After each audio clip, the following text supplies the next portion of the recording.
दर्शकों, मैं अशोक शर्मा, आप देख रहे हैं सूरज न्यूज 24। आइए रुक करते हैं आज की ताज़ा खबरों की। चलित गो नंदी सेवा गंज बासोदा द्वारा आज एसडीएम महोदय को कलेक्टर के नाम ज्ञापन सौंपा। ज्ञापन के माध्यम से कलेक्टर महोदय को अवगत कराया कि जिले में गो तस्करी थमने का नाम नहीं ले रही। एक महीने में यह तीसरा ट्रक गोवंश से भरा पकड़ाया है। जिला मुख्यालय विदिशा में 13/3/2024 को 45 मवेशियों से भरे हुए ट्रक को पुलिस प्रशासन द्वारा उस स्थिति में पकड़ा गया जब वह ट्रक खराब होकर सड़क पर पाया गया। अपने क्षेत्र में अम्बानगर पकड़ा था पूरे विदिशा जिले में। तो ये ट्रक जब कमजोर धाराओं में उनको खराबी हो गई तब जाके वो खड़ा रहा, तब पकड़ा। यानी कोई चेकिंग नहीं हुई। चेकिंग सभी तरह की चल रही है, लेकिन पुलिस कार्यप्रणाली पे इस तरह की इसलिए उससे मतलब जिससे लोगों में प्रभाव पड़े, ये एक उद्देश्य है।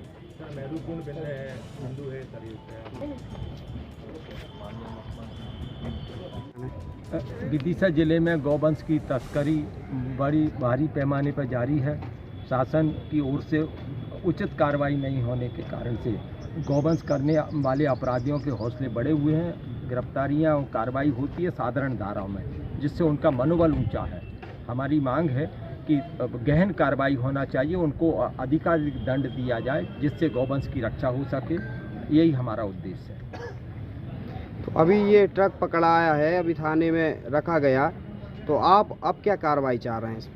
उनको ऐसी कमज़ोर धाराओं में शासन के कुछ निहित अधिकारियों की मिलीभगत से उनको रखा जा रहा है। तो उससे क्या हो रहा है कि अपराध जन सामान्य में ये चर्चा का विषय है कि वो अपराधी अपराध कर रहे हैं और साधारण धाराओं में वो छूट जा रहे हैं। तो इससे क्या है कि उनके हौसले बढ़े हुए हैं कि हम यदि कुछ भी गलत काम करते हैं तो हम प्रशासनिक अधिकारियों की मिलीभगत से हम काम आगे जारी रखें।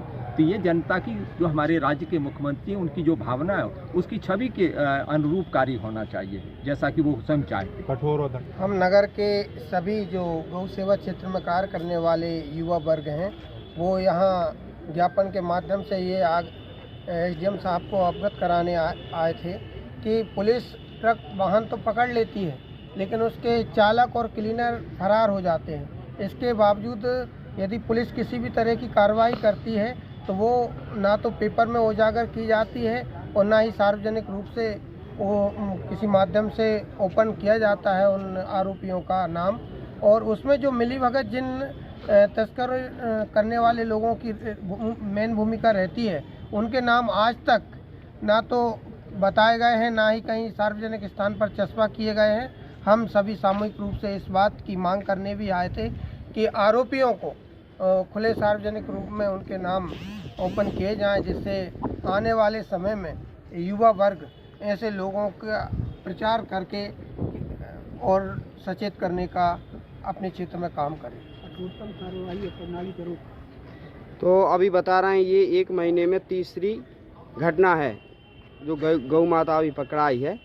तो अगर कोई प्रशासन कोई उचित कार्रवाई नहीं करता, कठोर दंडित कार्रवाई नहीं करता, तो आप क्या करेंगे? हम जिले स्तर पर सभी लोग मिलकर के एक आंदोलन का रूप धारण करके और ये माननीय कलेक्टर महोदय और एसपी महोदय से कार्रवाई की फिर से मांग करेंगे। तो आपको ऐसा लगता है कि कौन कौन लोग मिले हैं इसमें, किसके संरक्षण में ये तस्करी चल रही है? देखिए, वर्तमान में फसल कटाई का काम जोरों पर है, तो अभी ऐसे में नहीं लगता कि किसी को कोई परेशानी हो, गौवंश से कहीं कोई नुकसान हो रहा हो।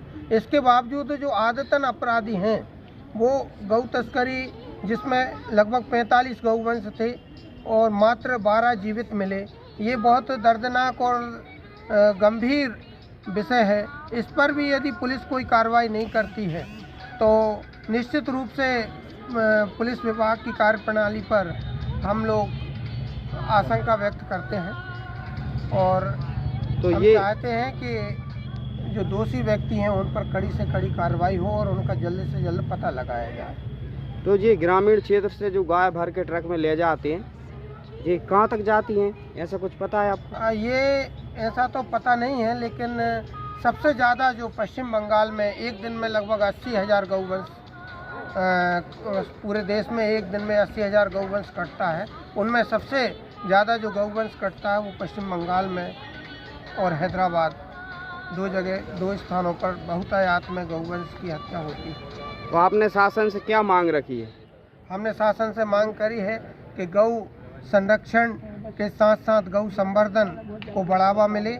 इसके लिए राज्य सरकार ने अभी नवीन जो शासन है उसमें काफ़ी घोषणाएं भी करी हैं और उन्हें ज़मीनी स्तर पर वो लागू भी करना चाह रहे हैं। इसके बावजूद अगर इस प्रकार की कोई घटना हो रही है तो बहुत शर्मनाक है। इसमें आप क्या समझते हैं, समाज का कोई दायित्व है या समाज की कुछ गलतियां हैं जो गौओं का तस्करी हो रहा है, या प्रशासन पूरी तरह जिम्मेदार है? तस्करी में जो लिप्त हैं उन पर आवश्यक रूप से और कठोर कार्रवाई हो और उन्हें सज़ा मिले।